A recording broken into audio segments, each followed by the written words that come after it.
Chip in.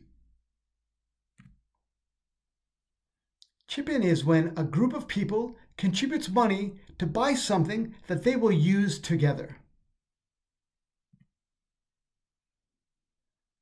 All the staff chipped in for a new espresso machine for the break room.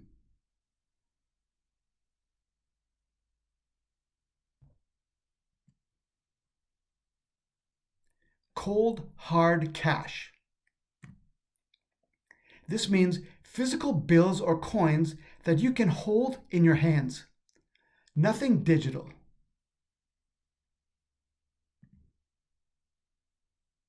The store won't accept pay apps or even credit cards. Only cold, hard cash. Cost a pretty penny. Maybe you can guess this means to be expensive. I love your new shoes. I bet they cost a pretty penny.